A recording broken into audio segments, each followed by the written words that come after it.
J'analyse ce discours du trône avec Geneviève Tellier, politologue à l'Université d'Ottawa. Bonsoir Geneviève. Bonsoir Esther. D'abord, un mot sur la forme, Geneviève. C'est un discours du trône d'une vingtaine de minutes qui a fait place à plusieurs extraits en français, mais aussi en Inuktitut, qui est la langue officielle, la langue maternelle, je dois dire, de la gouverneure générale Mary Simon. Qu'est-ce que vous en avez pensé sur la forme de ce discours du trône? Bien, pour commencer avec la langue l'Inuktitut, j'ai trouvé qu'on avait fait beaucoup de chemin en très peu de temps. Il y a quelques années, on avait déposé un projet de loi pour pouvoir utiliser les langues autochtones au Parlement, puis il y avait eu beaucoup de bâtons dans les roues. Ça n'avait pas été facile à faire adopter. Ça l'a finalement été, mais ça a été très laborieux. Puis on se rend compte que quelques années plus tard, on met de l'Inuktitut dans un discours du trône. C'est pas rien, là. C'est quand même un document puis un discours important. Puis personne n'en fait aucun cas. C'est rendu naturel. Alors, je pense vraiment que les choses ont évolué. Ça, je vous dirais, c'est dans les points très positifs de ce discours du trône-là. Pour ce qui est peut-être quelque chose d'un peu moins satisfaisant, c'est effectivement la place du français. On sait que Mary Simon a de la difficulté. Le français, c'est pas une langue qu'elle a appris. Et donc, elle est en train de l'apprendre et on le voyait clairement lorsqu'on l'entendait lire le discours que certains passages étaient difficiles à prononcer. Alors, c'est une question d'expérience, de se pratiquer et on espère qu'un jour, elle va pouvoir soutenir une conversation en français sans qu'on sente un peu la difficulté qu'elle a à le faire.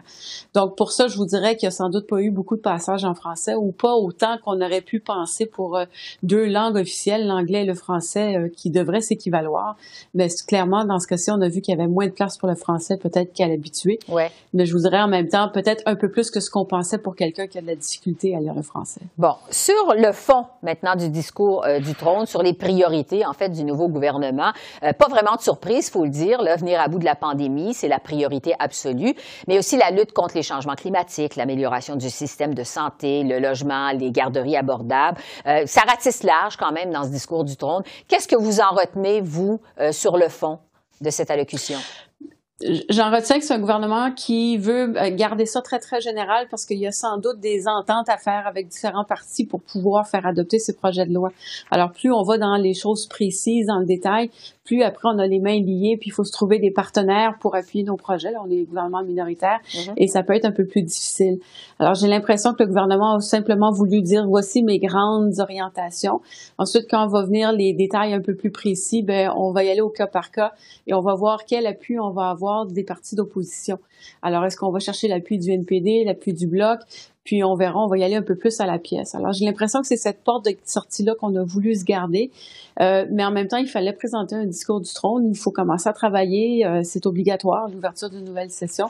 Alors, oui, on a ce document-là qui, malheureusement, ne veut pas dire grand-chose. Ça va être dans les projets de loi qu'on va en savoir un peu plus. Oui, parce que le ton de ce discours du trône, on avait le sentiment qu'il se voulait vraiment conciliant et ça peut se comprendre parce que l'exercice, vous le disiez, lance les travaux d'un autre gouvernement minoritaire.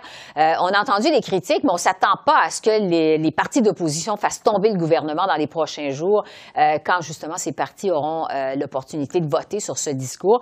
Vous vous attendez à quoi de la part des partis d'opposition aux communes maintenant que les priorités du gouvernement sont présentées, même s'il n'y a pas beaucoup de surprises dans ce discours du trône? Alors, M. Trudeau a comme facilité le travail des partis d'opposition parce qu'on peut penser que le NPD et le Bloc vont voter pour ce discours-là, peut-être le Parti vert aussi. Et donc, on ne leur a pas donné matière à se braquer puis à dire non, on peut pas voter pour ça. On se rappellera aussi, ces deux partis-là ont des conditions très précises, notamment en matière de santé. M. Blanchet disait, il faut au moins 34% d'augmentation des transferts en santé, si ma mémoire est bonne. Il n'y a pas de chiffre dans le discours du trône. Alors, le gouvernement n'a pas dit non, on le fera pas, même si ce chiffre-là est très ambitieux, puis c'est pas sûr que le gouvernement va le faire. Alors, pour les partis d'opposition, Bloc, NPD, M. Trudeau vient de les aider justement à appuyer le discours et donc ne pas faire tomber le gouvernement, ne pas retourner en élection et tout ça. Ouais. Pour ce qui est du Parti conservateur, j'ai l'impression qu'on veut pas aider le Parti conservateur. Il n'y a aucune proposition économique dans ce plan-là. On parle pas d'équilibre budgétaire, on parle pas de déficit, on parle pas de gestion responsable des finances publiques. Et donc, c'est comme si on avait fait une croix sur le Parti conservateur et en disant, on n'ira pas chercher d'entente avec vous. Vous êtes l'opposition officielle, vous allez vous opposer de toute façon. Et même, on envoie des petites pointes parce qu'on dit, on va ramener les thérapies de conversion. Là, c'est une chose que les conservateurs aiment pas trop, le projet de loi. Aussi la question de la pandémie, interdire les manifestations près des hôpitaux. Alors, c'est tous des sujets qui font mal paraître les conservateurs. Alors, j'ai l'impression que le message est clair. Ça va être partisan, ce Parlement-là, et ça va être une confrontation entre la gauche et la droite, entre les conservateurs et les autres partis politiques. En terminant, Geneviève, en quelques secondes, c'est maintenant que lancée de façon officielle cette 44e législature.